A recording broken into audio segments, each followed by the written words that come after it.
prepared for anything that you can get at school. That is so cringy. What the hell am I talking about?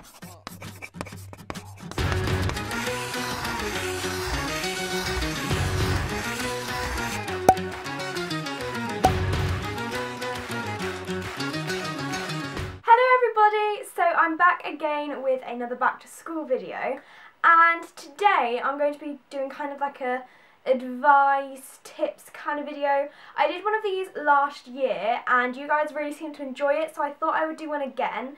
And this time I tweeted out and put on Snapchat. I was just like, if any of you have any questions about going back to school, so I'm going to try and answer these as well as I can. If I can't answer them, then I'm very, very sorry. I'm just going to give it a go. Like, obviously, I'm not like this amazing advice giver. But anyway, without further ado, let's get on with the video, and I really hope you enjoy it. Okay, so the first question I have, I'm not going to like name names or anything, because I'm not sure some of you would want to. It says, people want me to skip lessons, but it's only one a fortnight. Should I? Personally, I wouldn't skip a lesson because I don't want to get in trouble, and I kind of don't see if you get caught, which you more than likely will, because obviously registers and school footage, if you get found out you will get in a lot of trouble, which is why I personally wouldn't. I don't think it's worth it. It's only one maths lesson, if you know what I mean. Maybe, I don't know, you have a teacher who you don't particularly like that lesson or something, but don't feel like you have to copy all your friends. Like, they're not going to hate you if you skip a lesson. They're just going to think, oh, great, I've got to do it myself. Or even they might not even skip it. And hey, it could be the best maths lesson you have ever had if you stay. You never know. So don't skip lessons, guys. Stay in school. You get me. How do you not get distracted whilst learning? Okay, basically, I found in certain lessons where I could choose where I sat, I would get very distracted. So, for example, near the end of the year, in some science lessons, we're allowed to sit wherever I want. And Maddie, I always sat next to you if you're watching this video, hey. And we would always get a bit told off because we would talk a lot, and we both like to talk. So I feel like if you have the chance to not sit with who you want to sit with, do it, because you'll probably be able to concentrate more, unless you're one of those people who can just talk to anybody and you don't really care. So if that's the case, then my advice is not going to help you at all. But I find personally, in lessons where I've got a seating plan, I get less distracted than in lessons where I'm allowed to sit where I want, because obviously you're sitting with people who you get along with on the whole, so it's kind of like, yeah. I would also say, like, try and get something that stops you getting distracted or that helps to keep you kind of focused. So, for example, I have this one thing. It's like, people say, you know, I fidget a lot, and when I have something to fidget with, it stops me from getting too distracted. So, I know at primary school, some people had these, like, weird men thing that they fiddled with. Some people had blue tack. I'm one of those people, I always have something to fiddle with. One thing I always have is a hair bubble. I always keep one on my wrist, even if I've got my hair already up, and I will sit and I will just fiddle with my hair bubble throughout the lesson, and it helps to keep me focused, and it stops my mind wandering, because I tend to do that a lot. So in those lessons that's kind of boring, get like a hair bubble or something to fiddle with. I also have this thing that Lucy gave me. It was, you know, this plastic, oh I just spat, plastic like spiral hair bubbles that aren't meant to leave any bumps in your hair or something. She gave me one of them and she cut it up, and it's so fun to fiddle with. So get something to fiddle with maybe, I don't know. That's just kind of how I stop getting distracted, or not sitting with people who I like. Yeah. What advice would you give to someone coming out as transgender to your friends? Because I've wanted to, and I have a couple of times, but it's hard to explain, especially since you go to a girls' school. So I'm not sure, obviously I don't know your circumstance, if you're going to a girls' school, whether you're technically a girl and want to be a guy in a girls' school, or if you're technically a guy wanting to be a girl. If you know what I mean. Like, I would say make sure you fully trust the people who you want to tell, if you know what I mean. So if you feel like you can't fully trust them, don't tell them. Obviously, you want to come out to everybody. It can be quite difficult. Obviously, I don't know personally. I have seen quite a lot of documentaries about it. That's maybe try and search up like YouTube documentaries about this kind of thing, because I know that at my school, I think there were 2 girls or guys, I'm not actually sure, who were transgender, and everyone seems to know and not many people care. Like, it's just a thing. I think because so many people know about it now, it's become less of a thing that's looked down upon and more people are for it, and they don't see it as any difference because they're just people, you know. So I think make sure you trust the people you're telling, and yeah, be confident in what you're telling them, if you know what I mean. I'm really not a good person to try and give advice about this thing, I know, and I hope I've not offended anybody in this section, because I am in no way trying to offend anybody. I'm just trying to give my advice, and this probably is really bad advice, and now I feel really awkward because now I feel like I've done a really bad job. Yeah, that's basically all I can say, sorry. Okay, the next thing is, how do you keep all your pens all year round? I find it hard. I don't really manage to keep them all. However, basically what I try and do is, in my pencil case, I keep a certain amount of pens, or maybe I'll just have 1 pen in to begin with, and I'll always use that pen every lesson until that runs out, and once it runs out, you chuck it away. So I have some pens that I keep at home and some that I keep in my pencil case. So when I'm doing homework, I don't use the pens that are in my pencil case, because I find I either forget to put them back, which is when you don't keep your pens all year round, or I forget my whole pencil case when I go back to school the next day. So yeah, basically keep some of your pens separated, and they should last the whole year round. You shouldn't lose them. Don't lend them out too often. I mean, obviously if someone needs a pen, give it to them, but on the whole, try and keep them to yourself. That might sound really like selfish, but if you don't want to lose your pens, you've got to keep them. So the next question I have is advice for year 10s and what to expect when choosing your subjects. I have actually done a whole video on kind of how I found year 10. So I will leave a link to that down below. However, I didn't actually talk about choosing subjects. So when I was choosing my subjects, I basically chose everything that I enjoyed, apart from when it came to languages, because I don't enjoy languages, but I just had to choose one. So if you have to choose a language and you don't like them, just choose the one that you think you're going to do best in. If you know what I mean, because obviously I had the choice between French and German, and I hate languages as a whole, but I know that I'm better at French than German, so I went with French. So that's kind of what I did. Then another choice I had was humanities, so well, it was actually between geography and history. So again, I chose the one that I was better at for that one. I don't particularly enjoy geography, and I don't particularly enjoy history. So I ended up just going for geography, because I knew that over the years my marks had been higher, and I was like, I don't particularly enjoy any one, so just do the one I'm better in, because, you know. And it turned out that literally like all of my friends were in that lesson, so it turned out pretty good. And then I had my like fun option. So when we did our options, we had to write down a first choice and a backup in case we couldn't be fitted into our first choice. So my first choice was media studies. I just knew that I enjoyed filming these kind of videos, so I thought, hey, I might enjoy it.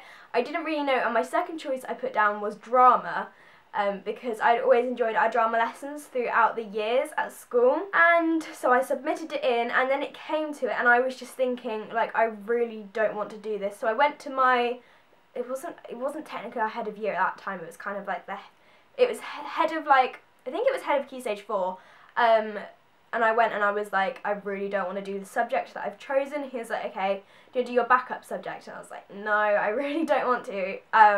So I basically just told him I want to do dance for GCSE, because I know I love it. It's something that I have always enjoyed doing since I was young, and more recently I do as like an extracurricular thing. Basically, I just chose everything that I enjoyed. So that is the advice I would give to you. Don't do what someone's telling you to do. If your parents want you to, I don't know, do IT because they want you to be an IT person, don't do it, because you won't enjoy it, because you come to year 10 and your timetable is so bland. So you need to have those subjects that you enjoy to make sure that you enjoy your year at school, because obviously if you're not doing stuff you enjoy, you're not going to enjoy your time at school, and in effect it could mess up with your grades because you're not going to want to try. So that is my advice for you in picking your subjects. Time for a sip of tea.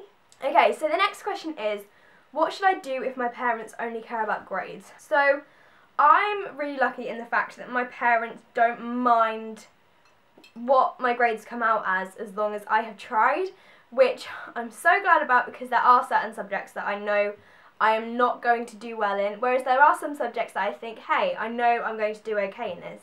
So, I don't know, but I would maybe try and talk to them about how, if you personally feel like either you don't personally care about the grades, you just care about doing something that you enjoy, or if you feel like you're not getting good grades, talk to your parents about it and see, and like try and get them to understand kind of your point of view, if you know what I mean.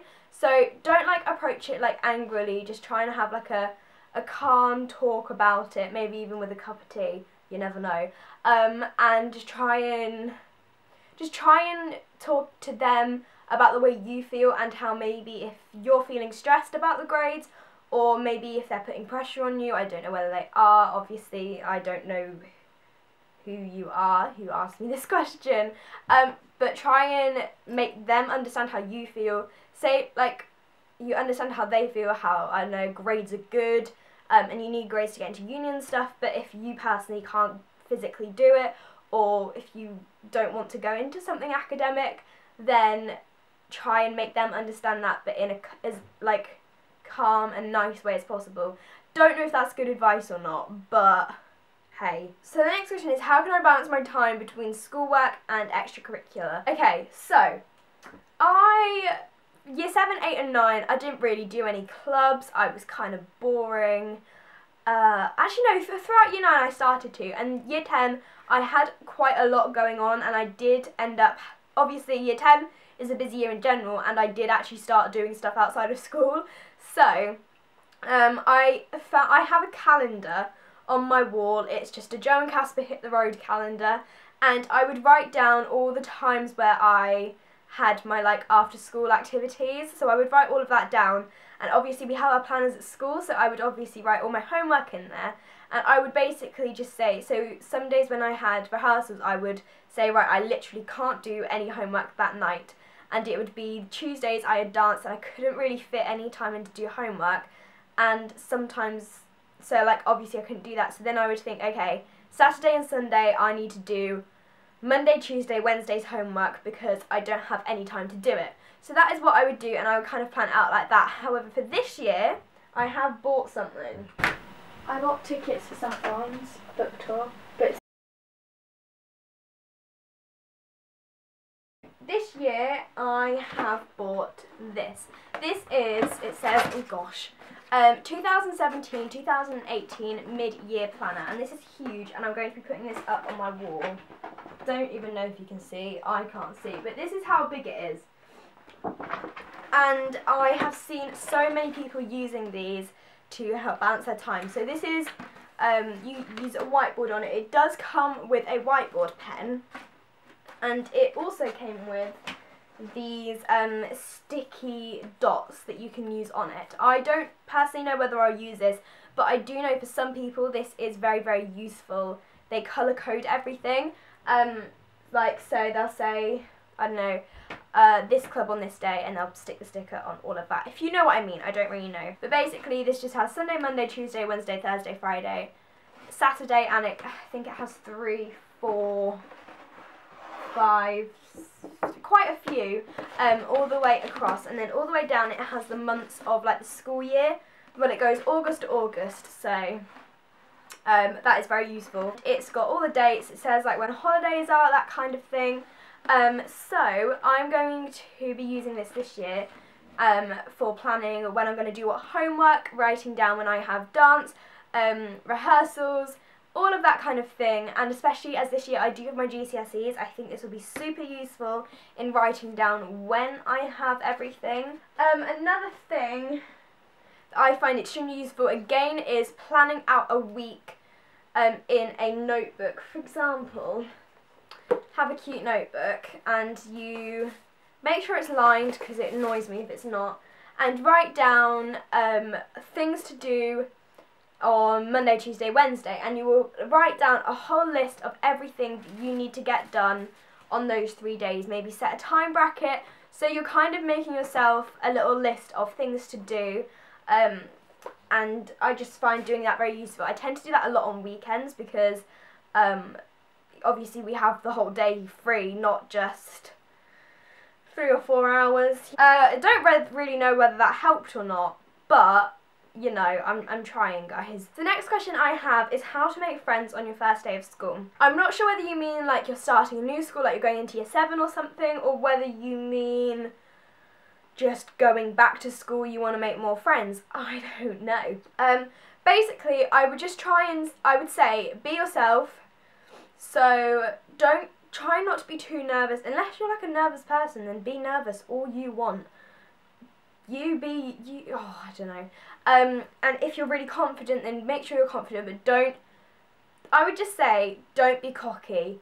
Don't be, cocky, basically. Don't be too overconfident or overbearing. So if you see someone who you want to be friends with, don't scare them off, if you know what I mean. Just try and be friendly. If you've got can choose where you sit, ask someone if you can sit next to them, smile, talk to them. That's basically the only way you can ever make friends, really. I mean, to be fair, most of my friends, like in my group, they just kind of were friends with my other friends and then joined our group, and now I'm like, yeah, you know. So just be yourself, smile, and make an effort. If you're not making an effort, then you're not going to make friends, basically. Just try your best and you will succeed.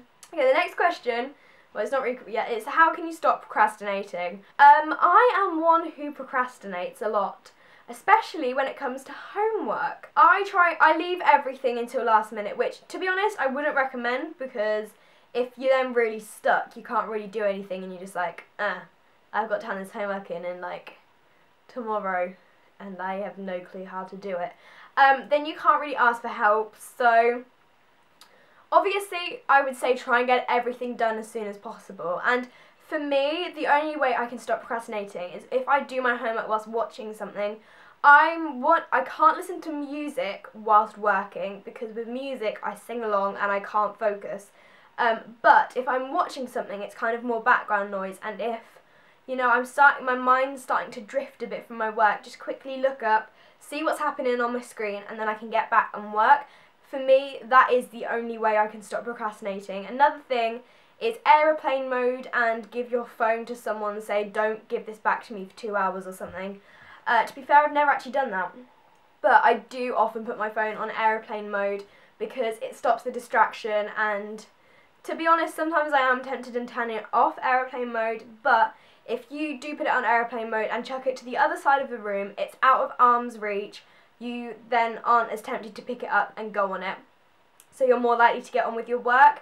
That is basically the only tips I can give, because to be honest, I don't really know myself how to stop procrastinating, because I do that all the time. Okay, the next one is, do you know of any useful apps for school? So I actually only have one app, which isn't probably useful for school. It's just great. It's Uni Days. It's just this little green thing. And basically you sign in, where you set up an account, you put in your school details. So you say your school and you type in an email, and if your school is registered with Uni Days or something like that, then you get student discount on loads of places. Urban Outfitters, currently has up to 75% off. You got Nike, ASOS, Misguided, Apple. It's so useful, but it's not really to help you with school. However, I have had some apps before. I'm just going to go through my previous purchases. So the first one is Quizlet, and I downloaded this. Basically, you can set up quizzes on certain things. So say you're revising French, you can go on Quizlet, there are already made French quizzes, so you can go up and search, and you can also like choose things like topics that you've done and search that, and basically you can do quizzes on them to kind of test your knowledge. And I often use these when revising because it's very useful, and you know it's not something that you've done yourself, so you don't know an order that the questions are coming in, you don't like that kind of thing. Because I find often if you're revising, you get kind of an order in how you're revising it, and you can only remember it in that order. I don't know whether that's me and me being weird, but that is something that I have found in the past, and my voice is going, and I don't know why, and oh my god, it's really, really annoying me. God, I've been filming for half an hour. Another one that I used was called Mathway. I can't say that like British. Mathway. And basically, it's like there's problems, and you type in like a maths problem like y equals x squared plus a half. And you can specify whether it's a graph or an equation, and they will show you, they'll tell you the answer, but they will show you the method on how they did it. So you're not just being told the answers, you're being shown how you work it out. So then the last question is, what are some essentials you would say to bring... What? That did not make sense. What essentials do you have for school? So the first essential I have is deodorant. Oh my god, yes, deodorant. That is one thing I have to have, because I'm one of those people who is really rubbish, and I'll forget in the morning to put my deodorant on. And then I'll get to school and I'll be sitting there and I'll be like, I've not got deodorant on. And I'm one of those people, I will just sit in my class and I will get my deodorant out and put it on. I have no shame, it's really bad. But yeah, so deodorant is one thing that I would honestly just say always, always, always bring, because you never know when you're going to need it, and you never know when a friend is going to need it. Another essential is Vaseline. I have one of, it was like I'm calling it a big pot of Vaseline, but it's actually like one of the smallest pots you can get of Vaseline. I think I got it for like 50p from Superdrug or something, and it's so useful because I have really dry lips like all the time, and Vaseline is just the best, really, isn't it? So I always have a pot of Vaseline in my bag, and just a couple times throughout the day I will top it up. Girls, I would say an essential, bring something in case you get your period, because obviously you don't want to be caught out, although to be honest you're usually always caught out, but at least you have something to help you when you're caught out. You know, because there are going to be times when you're at school and you go to the toilet and you're like, oh, for God's sake. So just be prepared. That is my final advice. Always be prepared for anything that you can get at school. That is so cringy. What the hell am I talking about? I hope you enjoyed this video. I don't know whether it was weird. I don't know whether I was rubbish or whether I was good. But I just hope that I have helped some of you guys out. All of my links are down below. Don't forget to check out my vlog channel and all my social medias. And I will see you again tomorrow with another back to school video. Bye!